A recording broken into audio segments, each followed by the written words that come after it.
Who's wrong and who's wronger? In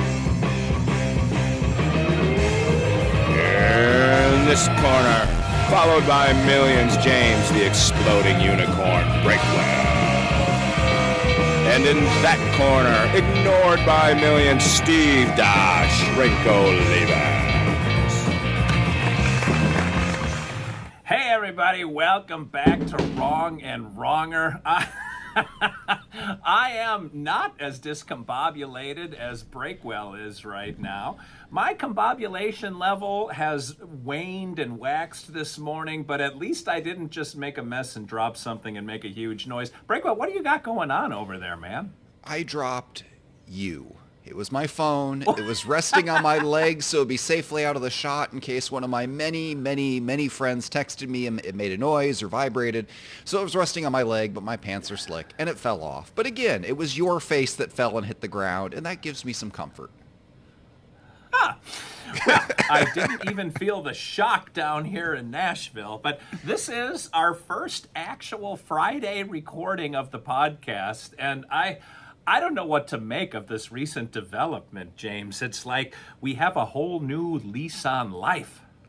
It is our second, I believe. But I think the very first time we tried to record on a Friday, we actually recorded on a Friday. But maybe I'm misremembering. Maybe that's wishful thinking and rose-colored glasses and whatever else I do to get myself out of bed and talk to you. But yes, we are here. We are bringing our words to the masses of 1 to 2 people. Yeah, and one of those people will be disappointed because I forgot her package on my kitchen counter. I was going to bring it in here for 2 reasons, and not the least of which is to make you feel inadequate when you compare what she sent to you to what she sent to me. But the second reason is to make all of our fans feel inadequate, because if they want to ever apply for superfan status, the bar is so high, James. I don't know that anyone will ever dislodge Judy P. We really are the worst podcast on the internet because we have like 2 to 3 listeners. One of them sends us gifts, and 90% of this podcast is just us talking about said gifts. Like that's what this podcast is. And we feel no guilt about it. It's like, this is what we have to offer. Take it or leave it. And literally everyone but 3 people has chosen to leave it, and good on them, because we have very smart non-listeners.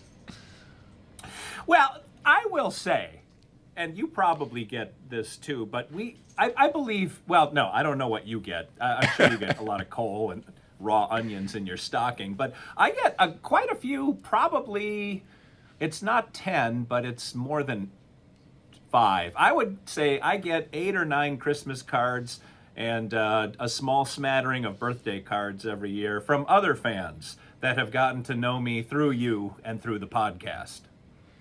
I think I had 3 or 4. And now, granted, I didn't check my P.O. box until January, so I looked at them all after Christmas. And one was from Judy P, and then one was from Exploding Possum. I remember that. And there were a couple others in there, and I'm sorry that I don't remember all the name. But let's be honest here. Exploding Possum is a very real name, and I think you actually became real life friends with him, right? He's a truck driver. I see him post pictures on there now. Actually, I see his post. Yeah. I see his posts and your posts, and then a whole bunch of really questionable political stuff. That's what my Twitter feed is. And the political stuff isn't even like people I follow. It's just what Elon Musk has decided I should see to be rage baited into something or another. So yeah, so your disaster posts and his truck posts are a nice break from the anger. Yes. Like Judy P., I have met the Exploding Possum in real life. We had lunch one day when he was driving his truck out by my house. Wow. You have met far more Twitter people than I have. So to be honest, I think you are the only Twitter person I've ever met. I mean, there was one, so I... Get out of here! Yeah, I spent a year or 2 writing scripts and stuff with Will Rogers. He's a comedian, and but you know what? And we're still friends. He calls me from time to time. We have never met in real life. So you are the one and only person from Twitter I have actually met in real life. Outside of, I guess, no, I guess I can't say that's entirely true because I haven't been invited to some conventions and things like that, and so I've met people. But they weren't people who I had like a pre-existing relationship with. They were people who were like, hey, come to this convention, and that's where things started. As far as people who I've just interacted with randomly on Twitter, then met them, it's just you, and that's really sad for both of us. Wow. And well, I used to be on the road all the time, and as you've pointed out a number of times, I go by my real name. Yeah. And so I've met people on the road that are like, ooh, you're in fill in the blank, my town? Let's get drinks, or let's get together, let's have lunch. Or so I've met a good handful of people doing that who I didn't know other than from Twitter. And I will say, James, despite your anxiety about strangers, I have almost never been murdered by these people. My anxiety was overblown. Like, honestly, at this point, having a pen name is just an inconvenience. But it is way too late to start over. Like, once upon a time, like as I was getting things ramped up, it was like I can't have this interfere with a day job that actually gives me income. Yeah. I can't get my kids murdered, so I got to have these on two separate paths. Because if you're spending 40 hours a week of free time earning $0 an hour, and then your 40 hour a week job that pays you money, so like you got to stop that. Like you're just dead in the water. So I kept them separate, and then they got to be equal and up and down and whatever. And right now the day job is way better than the internet. The internet's having a downtime, or I'm having a downtime. But I don't think at this point that part of it matters. For my kids' privacy, I mean, it's a lot. People will be like, you should live stream this or live stream that. It's like, well, we really can't do any of those things because the first thing that happens as soon as you live stream anything is the kids just blurt out all of their real names like it's their job. Yeah. So there are things we can't do because of that. At the same time, though, I don't regret that we can't live stream or that we can't do a lot of videos because, man, it is hard, like even here for 25 minutes to pretend to be a rational human being, to pretend to not be the worst person on the face of the earth. And you enter kids into that mix. It's like, they say don't do stage with animals or children like that. It is true. Yeah. Like the energy it takes to do a video with children where we both hold it together and CPS doesn't get called, like it is immense. And that's why I write where I am the narrator and nobody can double check me. Like it might be all lies. You can believe it's all lies. That's fine. But they are lies that are airtight and nobody's getting the police called on them. And under your control. Now, I've been to your house 2 or 3 times, and your kids were well behaved while I was there. So I don't even know what you're talking about when you discuss the monstrosities that happen in your home. It is not constant. If it were constant, our house would be flaming ruins. But they definitely have their moments. And again, they like attention. They like new people. So, you roll through. You're a 1-time person or a 2-time or 3-time person. And they were on their best behavior. Also, you had a very small dose of them. They ate. I believe we baited them down with pizza and then they disappeared, which is the ideal way to deal with them. We do that on game nights, too. There's pizza. They come down. They eat pizza and snacks and they run away. But if they stay beyond that, that's when things get dicey. Like we tried to play a game with them the other day. We did Uno Attack, and it was their choice. And we had 3 kids at the table, and just immediately they're lashing into each other. It's like, guys, we can coexist in the same space. There is no reason for this to be an act of war, but yet it must be. If 2 children are in the same space, they must fight, for there can be only one. It's Highlander rules in this house.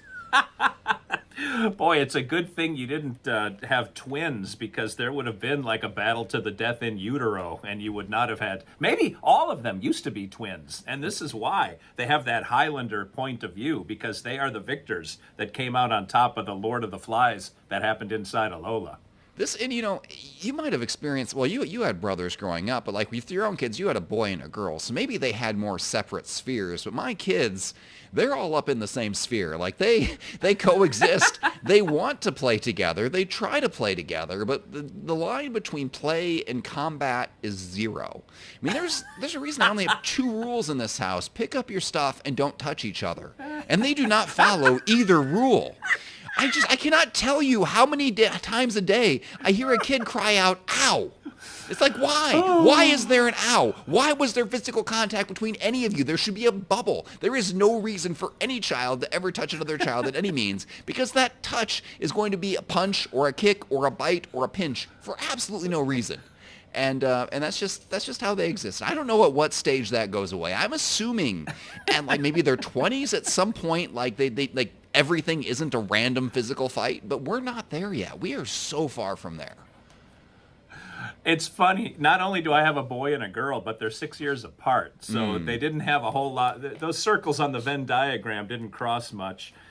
And by the time he got bigger than her, she was already old enough to not really care and sort of have her own life. I remember when he was real little, he spit on her once. that was a bit of a comeuppance for him on the concepts of physics and general weight-bearing loads when it came to dealing with an older sibling. But nowadays, it's funny. I'll say to him, like, have you texted with your sister? And he's like, huh? No. I'm like, oh, you know, she does exist. But apparently they just live separate lives. So, yeah, we certainly didn't deal with any hand-to-hand combat going on. You know, I run into that in my family, you know, the big Catholic family spread out, 22 years between me and my youngest sibling. And like, I try to connect with the last couple down there, but man, you're just in different worlds. I mean, when I moved out of the house, the one brother was 3 or 4 and the other one was literally a newborn 2 months before I graduated from college. No, the same month I graduated from college. He was born in May. I graduated in May. He was a infant at my wedding 3 months later. So Jeez. it's just like, man, and he's at that teenage boy age where he doesn't talk. He will talk to the next brother up who's closest to him in age, but he doesn't talk to anybody else. So you go in there, and there's just nothing, man. He's staring at that screen the whole time, and so I have failed. But also, it's me. Like, maybe this is a good choice on his part. Like, this is a person I don't want anything to do with. He has decided, and good on him. I have my sister-in-law and brother-in-law. They just had another kid, but their kid is the same age as my youngest. They had a 7-year-old, and now they have an infant. And looking at that age gap just seems enormous. Yeah. So, and I know what happened there. I know why all of a sudden they had an extra one. But why did you wait 6 years? What's the story there? Oh, that wasn't our choice. That was more God's choice. There were a few. There were at least 2 that should have been in between them, but ended up not being in between them. So yeah. What are you going to do? It's 20-some years ago now. That's always a dangerous question to ask in any context like that, because there's a million things. It could be, you know what, you were going for your 9th PhD. It could be a story of tragedy. So it's, you know, it's one of those things. You never want to ask somebody, are you going to have another? Are you going to have any kids? Are you going to do it? But it's, you know, I do find timing interesting, because we were pretty set that we wanted them 2 years apart. But then on the last one, my wife was kind of over it. She's like, she agreed we should do 4, but she's like, maybe this one we wait 3 years or 4 years. Maybe we have a gap. And then boom, 17 months. Because let's face it, I am a very attractive human being and hard to resist. And sometimes things just happen. Our connection must have gotten better or changed, because what I thought I heard you say was such nonsense. Usually you're a pretty rational person, but at some point, we're going to have to go back and see what happened with the tape there. But I hope you don't mislead people the way that I think it just sounded like. You know, speaking of this, and this is actually where I wanted the thing to go the entire time. I didn't want to talk about my natural beauty, which is just accepted by all. I mean, it's accepted by the people who only listen to us. The people who watch on YouTube or on Facebook, they have a very different opinion. The people who have never seen me, though, can assume from my voice and my wit that I must be incredibly attractive. But what I actually wanted to bring up was appearance, because let me just say that there is a tragedy that happens every time you send me the file after we record, and that tragedy is that I see your face. Like right now, I can kind of envision you as an amorphous blob, and that's less offensive to me. But at some point, I am going to see what you look like. And these days, you kind of look like a mountain man. What's going on with that, Steve? I have, believe it or not, I had the same opinion that you had, other than when you did the amorphous blob part. That was one of my nicknames in college that kind of stuck. But I did trim up the beard since I've spoken to you last, because my thought was, I don't like leaving all the hair in the sink. And so I thought, we're going to go down to visit my son in college next month. And I thought, I'll just shave it off in the hotel room and then leave it for the maid to deal with. But it just got to the point where I got tired of looking at it and tired of dealing with it. And so I trimmed it up good. I'll probably shave it off completely when we go to visit my son next month. How long did it take you to grow that mass of hair? 34 years, something like that. I don't grow facial hair very well. In fact, I was just telling my son this because he, God love him, he was trying to grow facial hair and it wasn't working very well. But when I was his age, I couldn't grow anything. And I told him the part, if you're not watching, you're listening right now, I'll explain it. If you're watching, it's right here. That part, it's only been within the last 8 years or so that I've gotten hair there. So it took until I was almost 50 years old to actually have hair that covered all of the bearded part of my face. But it's right where your chin bone is, just go back about an inch. There was always a bald spot there when I would try to grow a beard. So it's only been recently that I could actually grow one and pull it off. Yeah, I would like to congratulate you on finally hitting puberty at the age of 50. I knew you'd make it there someday. We were all rooting for you. I grow a beard, but like, so I used to keep it this. So lately, or the last couple of years, I've been keeping it at about a 6 on the trimmer, so you can kind of see my non-existent jawline. But I before that, it had gotten thicker, and it just made my face look fat. And recently, I decided maybe my face looked fat because my face was fat and the beard was incidental. So I'm giving a beard a second try. My other brother-in-law, he grew a beard, and suddenly he looks distinguished and respectable. He's at that age. He's in his early 40s. He's got some gray in there. And see, I've got gray in my beard too. And I think the peppered in gray look, I really dig that. So I'm trying to grow it out again, and I'm hoping maybe I can comb it and it's a little less unwieldy, but it kind of, I think as it gets older, or as it gets longer, it just kind of poofs out. Like, I wish I could just get it to go straight down and be in a line and be well groomed, but it just kind of looks like I've been living in the brush for all my life. So we'll see. So I'm going to give it a month or two, and I imagine what's going to happen before it gets any real length, I'm going to give up, because I am at my heart a quitter, and I'll trim it back down to what it is. But for now, I'm very much on the Steve Olivas path. So we'll see if I get there. You know, it's funny you bring up direction of the beard, because I put a lot of thought into that as I was looking mine over this week.